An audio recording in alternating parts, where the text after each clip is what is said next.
I just want to say something. That's actually a tune in our hymnal. Who knew Duke Ellington was in our hymnal? And it's one you guys are going to learn. So, Good morning, everyone.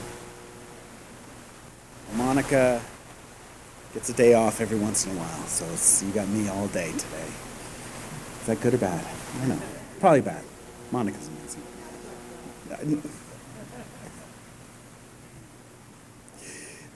We have a couple of announcements. First of all, we've been talking about spiritual trauma, and so in the opportunity to explore how to recover from that, for a certain set of you, there's a set of wine that you'll be able to bid on in the auction. Others, you're used to drinking wine there, so bid on that as well. So some of the auction material is coming up. We had an announcement last week where we were talking about, safety issues in how we're going to do that. And it turns out that we've been having a lot of conversations this week, and we are going to hold the auction, but it's going to be a hybrid auction.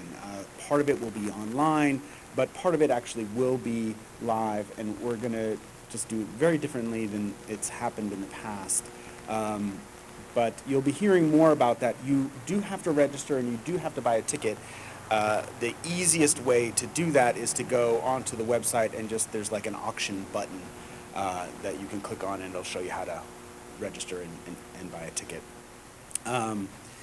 The second announcement is from Amanda Esco, who is our Director of Religious Education. She's in on the other side of the campus. And this is, I told her I was going to make a bad joke. We'll see what happens. It's called Trunk or Treat. Is anybody familiar with this? Trunk or Treat. So I'm going to repeat it just for those who aren't familiar, but most of you are. We have a parking lot in the back, and on October 31st, right after the 11 o'clock worship, we're going to ask you to bring your car and pop the trunk, and we'll be having a trunk or treat out there. So we'll hand out treats no later than 12:15, and so the event will be over really by, let me read this here.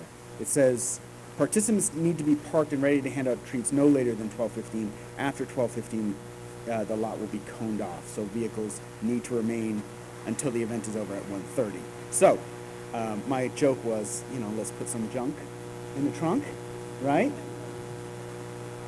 It's pretty bad. But it just was right there, right, waiting for me. The last one is, I announced last week that we were going to be running an online course, and it was going to be out to you this last week. That didn't happen.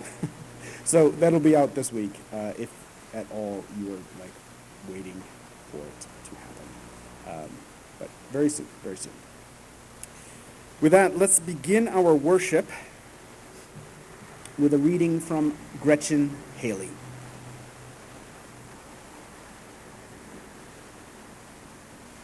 Every little thing that breaks your heart is welcome here. We'll make a space for it. Give it its due time and praise for the wanting it represents, the longing for something more. Some healing hope that remains not yet. We promise no magic, no making it all better, but offer only this circle of trust, this human community that remembers, though imperfectly, that sings and prays, though sometimes awkwardly, this gathering that loves, though not yet enough. We're still practicing, still learning, still in need of help and partners, still becoming able to receive all this beauty and all these gifts that each of us bring. But for now, come and let us worship together.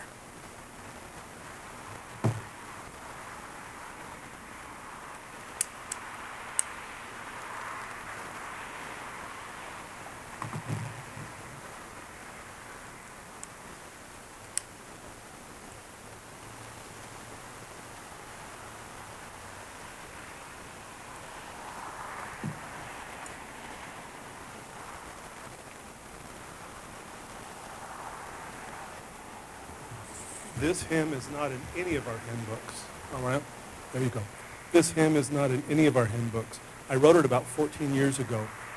Those of you who scanned the order of service QR code, the words are there, and I think the folks at home have the words. Otherwise, listen and enjoy Nikki singing it for us. And again, thank you, Nikki, for being our cantor this morning.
Hi, I'm Paul. And I'm Jan. And we joined the UU Church, Unitarian Church, a little over 2 years ago. Thanks, Cammie.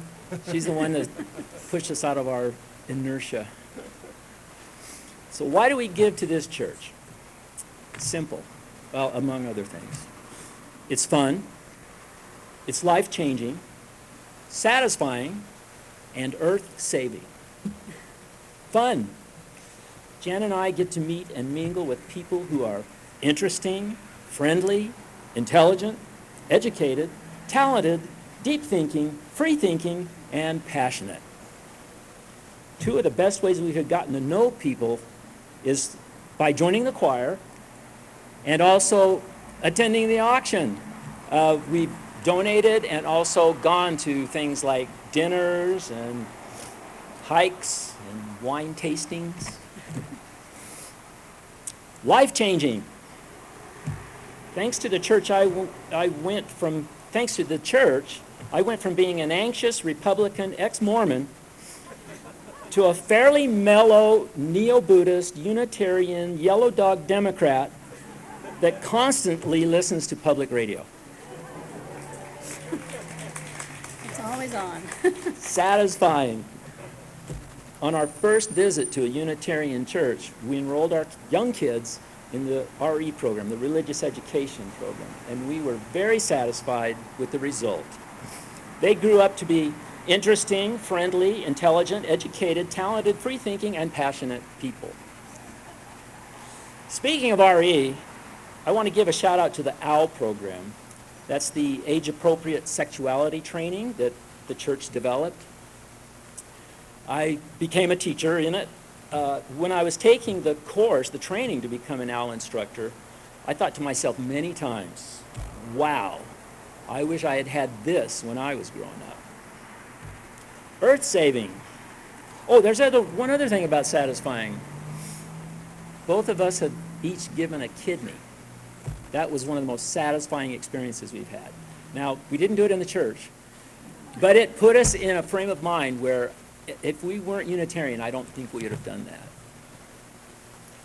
Earth-saving.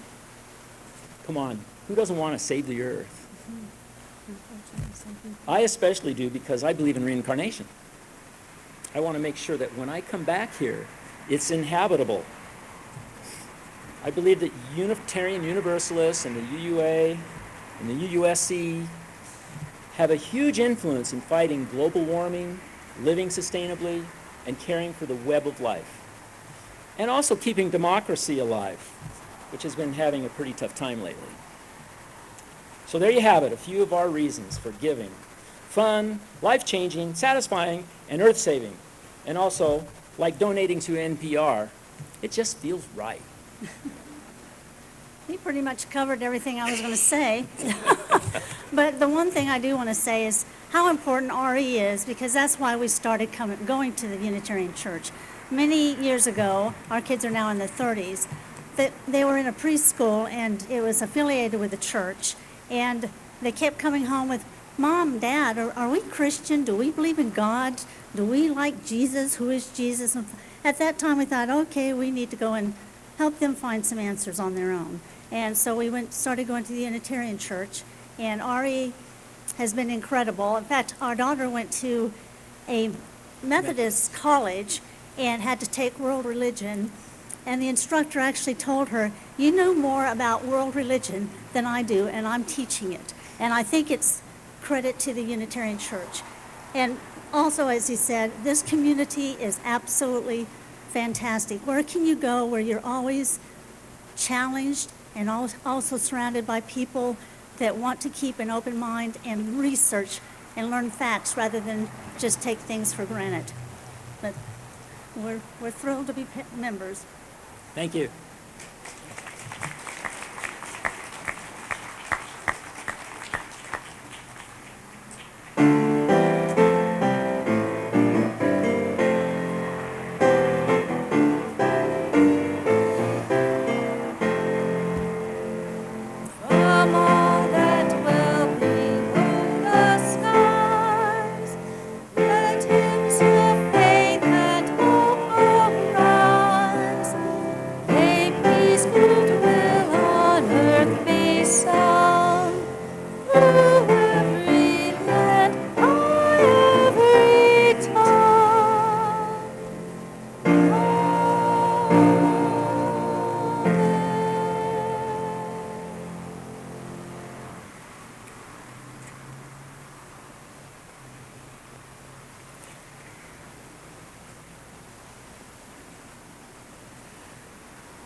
So a friend came over for dinner, and she pointed to a book resting on my table called Doorway to the Soul: How to Have a Profound Spiritual Experience, which is kind of a funny title.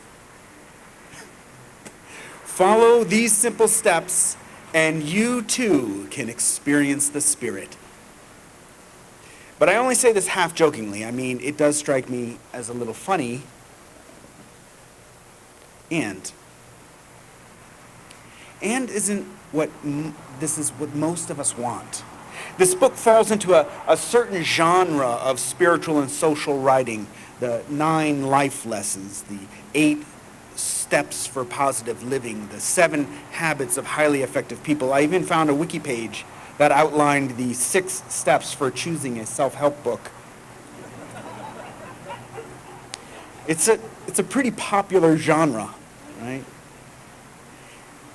But before we get too cheeky and dismissive, let's remember that the Buddha outlined the 4 noble truths, the 7 sources of suffering, and the 8-fold path for the cessation of suffering and the achievement of enlightenment.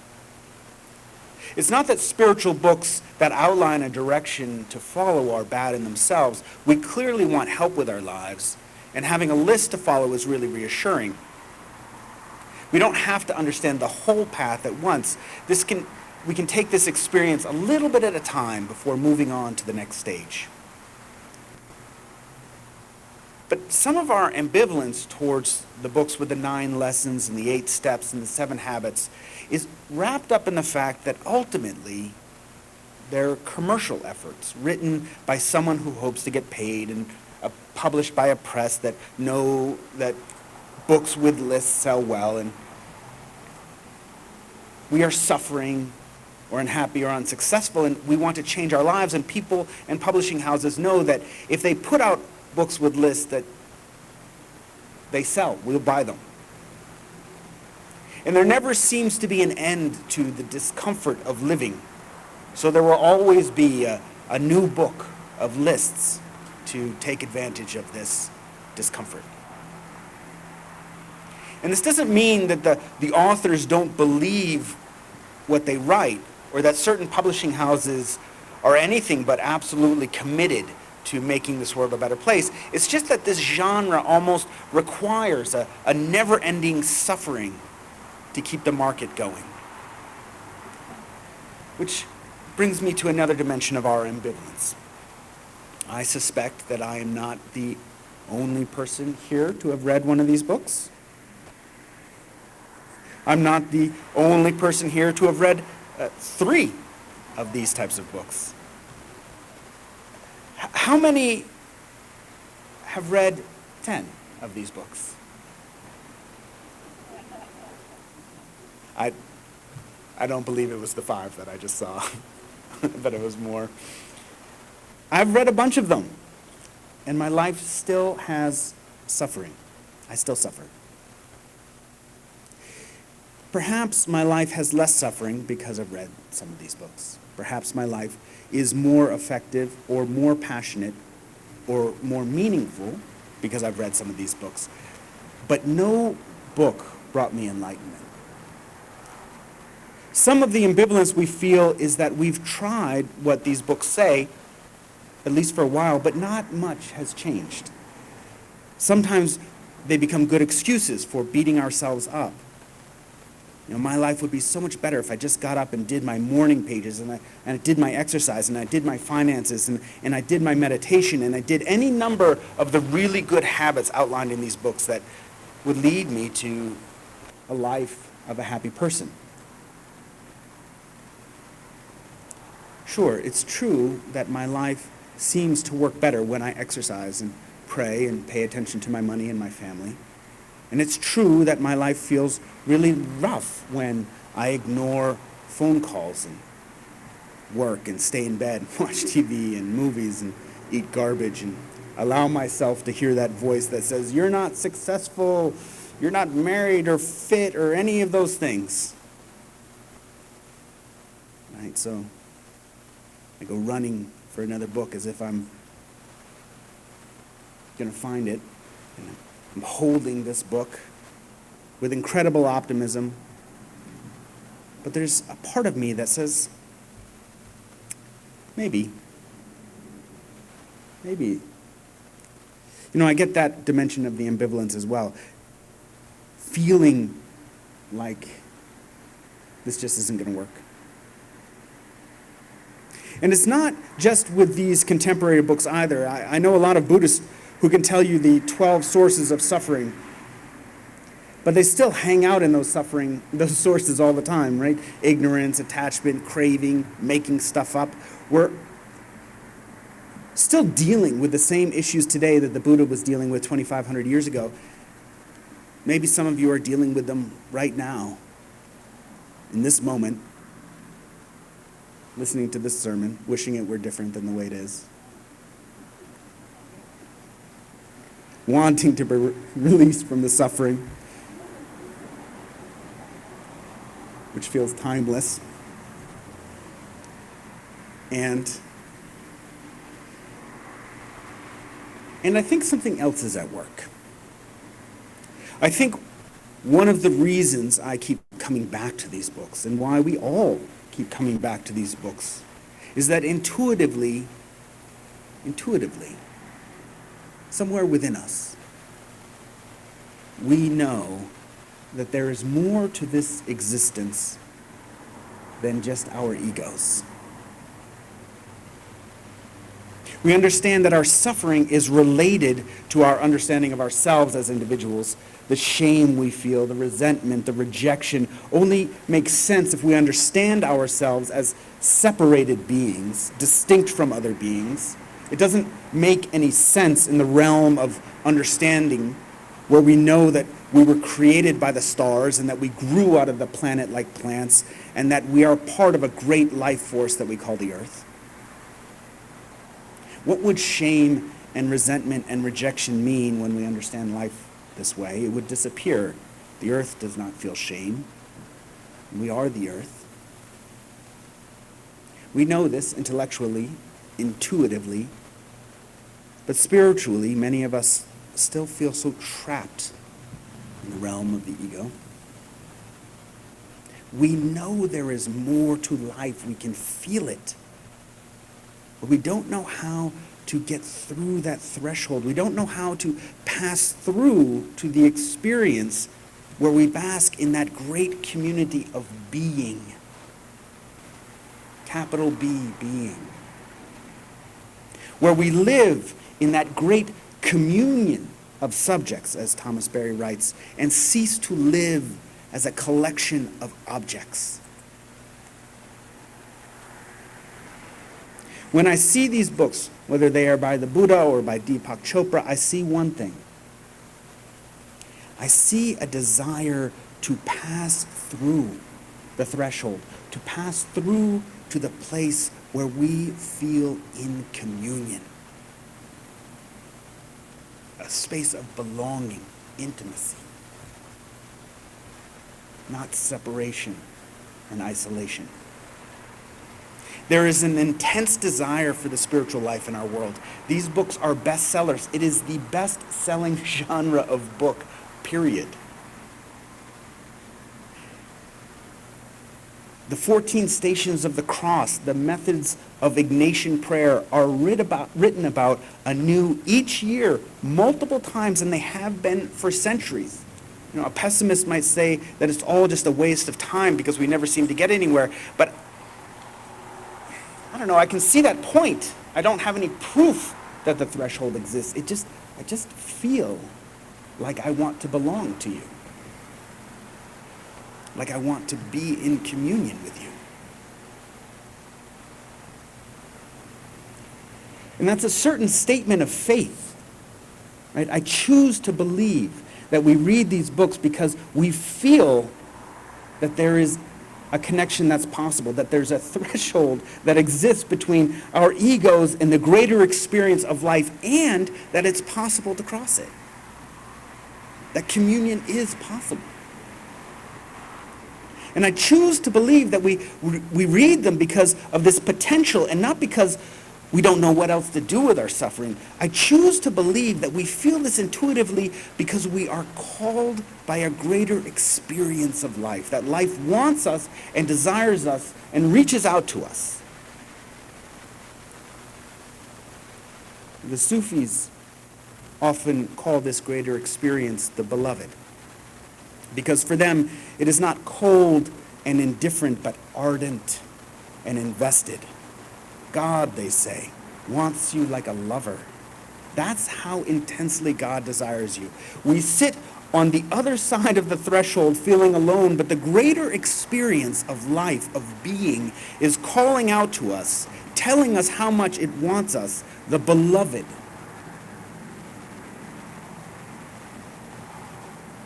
I've taken to calling it my darling because I see the relationship as that intimate. We read these books, we go to these talks, we come to church, we mark our bodies, we hang images in our home, we walk pilgrimages, we chant, we bow, we pray, not because we live in illusion,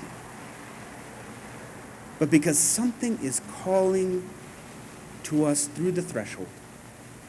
It has no name, it has no form, it has no capital T truth to it. We invent those names and forms to help us tell a story about what we feel coming through the threshold. We make meaning from our lives by telling stories. The unfortunate part is that most of us don't trust our own listening very much, which is why we read these books or we sit through these torturous sermons, right? We're hoping that the author, the minister, will guide our listening and amplify what we hear coming across the threshold. But these books and these sermons are always somebody else's story. My darling is my name. It can't be yours. You have to find your own name for that. Right? You can't use mine. Not because I don't want you to. I wish I could give it to you. But you have your own relationship defined. Right? It's always somebody else's story when we turn to these books, which is perhaps why they never quite work for us. We cling to someone else's story because we're not sure we can trust what we feel coming through us. The beloved. Is the beloved really talking to me? Me? I'm so flawed. Why would the beloved talk to me? Desire me, love me.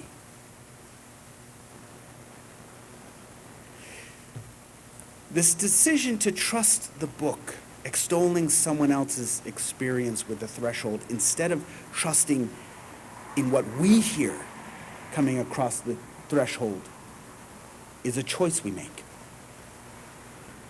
But a book or a sermon can never do for you what you can do for yourself.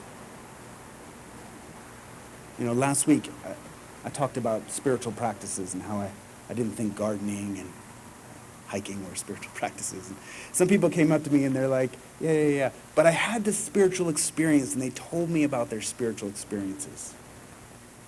And those were different than mine, right?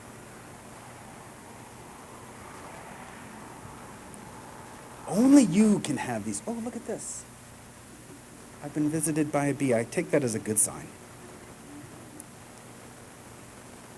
It's a choice that we make every day, every moment. Some of the choices are made in fear, and they lead us to a life of narrowness and pain and suffering. What's up, baby? Look at that. Like, I love that. Some of you know I started a church in Brooklyn, and our symbol was the bee, which I get in this neighborhood. But it's such an amazing creature, right? Like, talk about communion. It's a beautiful creature.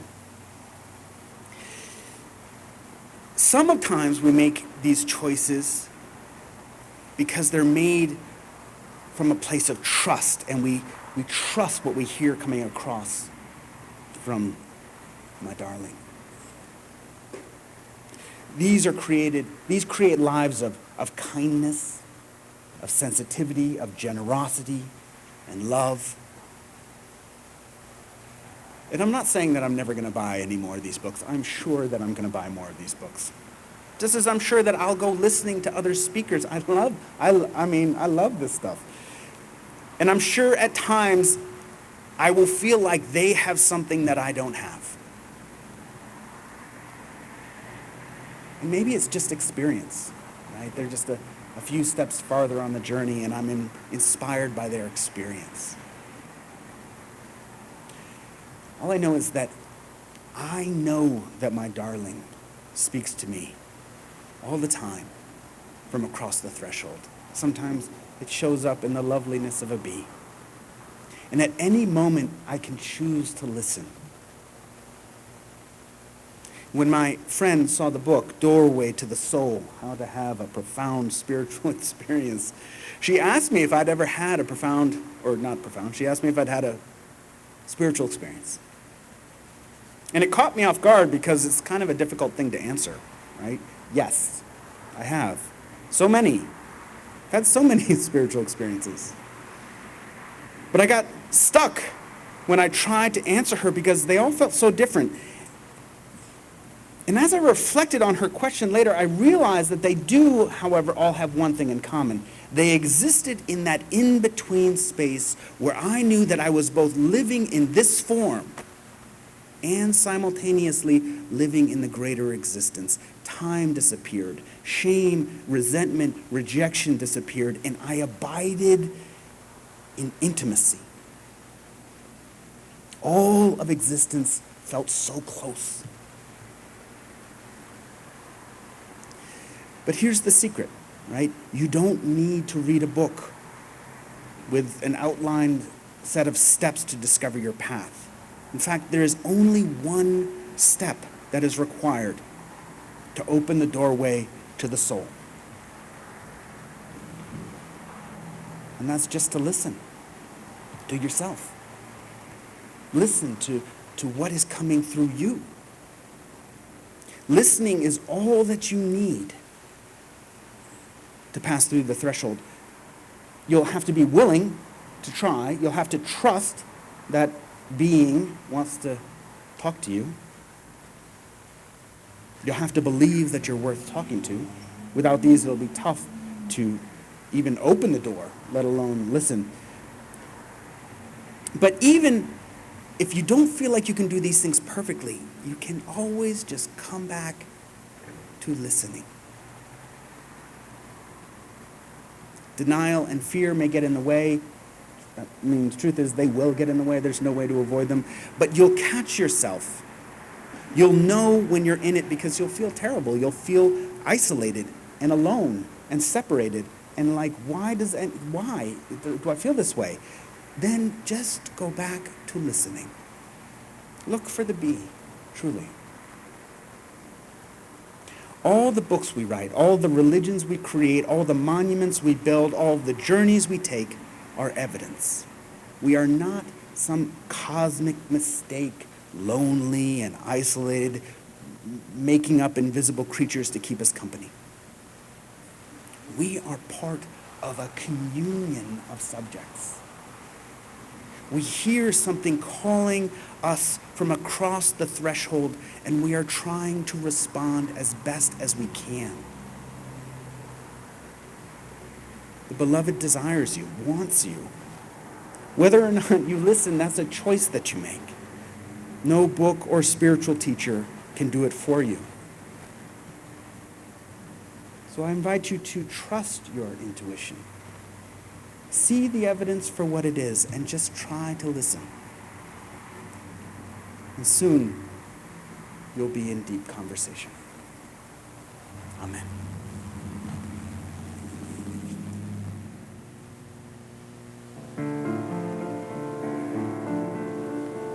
Return again, return again, return to the home of your soul.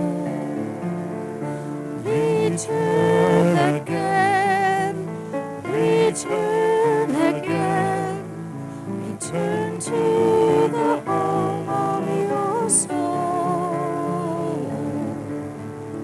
Return to who you are, return to what you are, return to who you are, born and reborn again.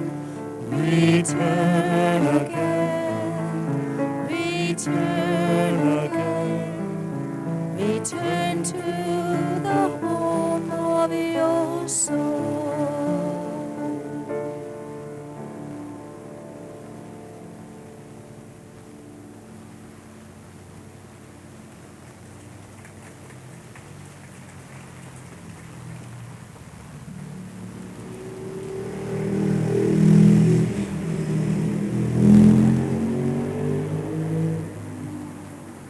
Nothing is out of place, truly. Truly, nothing is out of place. This moment is perfect, just as it is. Right? It's only our minds that make it imperfect. The cars are no problem. They're just this perfect moment where we gather together to be in communion.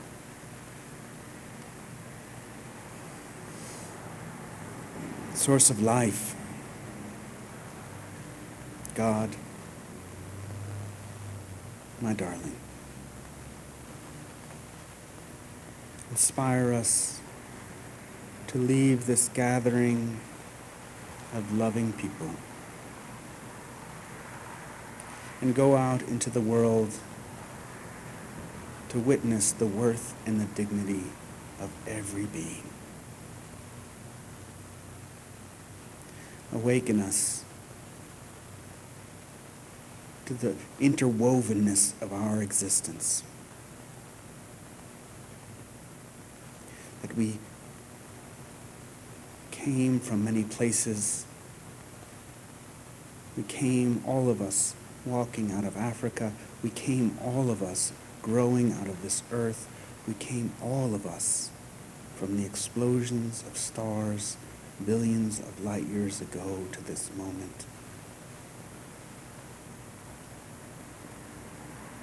Truly interwoven with all of life.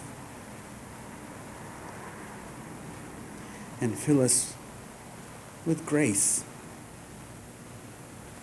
So in those moments of isolation and loneliness, we might know that we are still part of a great longing from existence, from being. And allow this grace to help us help others. Amen.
Thank you all so much for coming. The service is ended. Go in peace. Go in love.